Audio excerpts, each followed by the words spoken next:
देखिए, बिल्कुल इस वक्त अभी हम जिला ट्रामा सेंटर अस्पताल में मौजूद हूँ। जिला जेल में बंद एक कैदी की मौत हुई है। मौत के बाद पोस्टमार्टम के लिए जिला ट्रामा सेंटर लाया गया। यहाँ मजिस्ट्रियल जांच की प्रोफाइल तैयार की जा रही है। पोस्टमार्टम लगभग हो चुका है और अब पोस्टमार्टम के बाद शव को पीड़ित परिजन को सौंपना है। अब सबसे बड़ा सवाल खड़ा होता है कि यह कोई नई बात नहीं है। जिला जेल में इसके पहले भी 2 लोगों की मौतें हो चुकी है और आज तीसरी मौत हुई है। जो पीड़ित परिवार ने बताया कि उनके पिता के ऊपर जो है सीने पे धार का निशान है, चोट लगी हुई है। पर सवाल खड़ा होता है कि चोट कैसे लगी जब मारपीट हुई नहीं।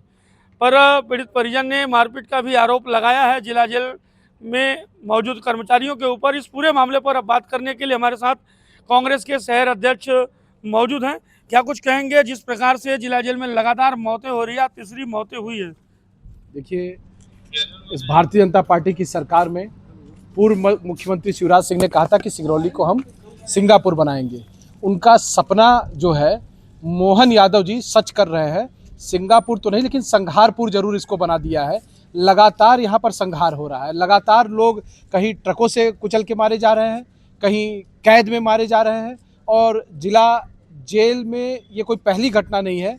कई कैदी साल भर के दौरान लगभग मुझे लगता है 3 से 4 कैदियों की मृत्यु हो चुकी है। इसकी स्पष्ट रूप से जांच होनी चाहिए। परिजनों ने आरोप लगाया है कि इनके जो कैदी की मृत्यु हुई है कि उनके शरीर पर चोट के निशान हैं, और यदि हार्ट अटैक जैसा बताया जा रहा है कि हार्ट अटैक से मृत्यु हुई है, तो जिला जेल सीसीटीवी से पूरा लैस है और सीसीटीवी के फुटेज स्पष्ट रूप से मीडिया को और जनता के सामने आना चाहिए। ये बहुत ही गंभीर मुद्दा है कि कोई विचाराधीन कैदी जेल में बंद है और उसकी मृत्यु हो जाए और कारण सिर्फ हार्ट अटैक। ये हार्ट अटैक का दर प्रशासन मतलब जिनके जेलों में कितना अधिक बढ़ रहा है, ये विचारणीय पहलू है। क्यों हो रहा है, इसका जांच होना चाहिए। और भारतीय जनता पार्टी की सरकार में जो जनप्रतिनिधि हैं वो मस्त है, जनता त्रस्त है। ये निरंतर देखने को मिल रहा है। घरों से निकलना बड़ा मुश्किल है। कंपनी का बोलबाला है यहाँ पर, कंपनी शासन हावी है। मुझे तो ये कहते हुए कोई संकोच नहीं लग रहा है कि मोहन यादव को अब इसे कंपनी शासित प्रदेश सिंगरौली जिला को घोषित कर देना चाहिए। जांच की मांग आप कर रहे हैं? निश्चित। यहाँ तक कि पीड़ित परिवार भी जांच की मांग कर रहा है। पर जो सवाल खड़ा हो रहा है, जिस जेलर के रहते हुए लगातार आज तीसरी मौतें हो चुकी है, लगता है कि वो जेलर यहाँ यथावत रहेंगे और जांच निष्पक्ष होगी? प्रशासन को, माननीय एसपी साहब को निष्पक्षता पूर्वक जेल प्रबंधन की जांच करानी चाहिए और वो वीडियो फुटेज आना चाहिए। यदि हार्ट अटैक से मौत हुई है तो उसकी स्पष्टता होनी चाहिए।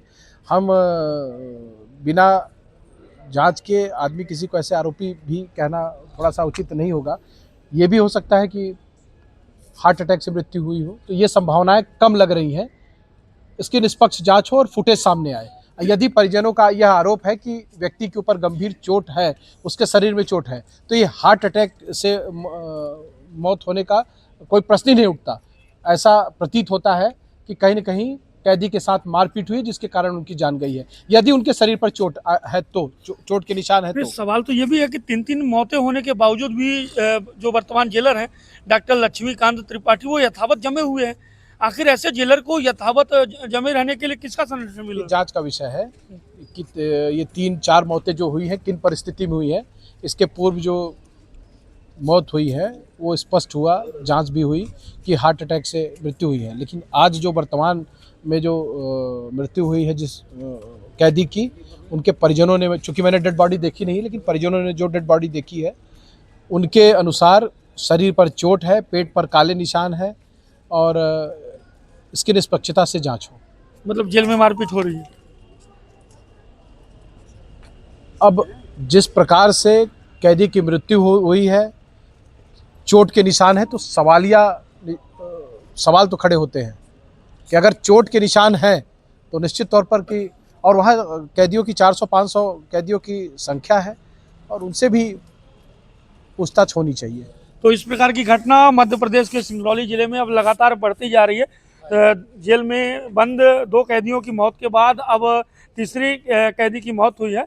अब देखना है कि जिला प्रशासन किस प्रकार से पीड़ित परिवार को न्याय दिलाता है और किस प्रकार से जिला जेल में जिस लगातार जो कैदियों की मौत हो रही है, क्या इस पर विराम लगेंगे या फिर निरंतर बढ़ती रहेगी। सिंगरौली से अनोखी कल्पना के लिए अजय शर्मा।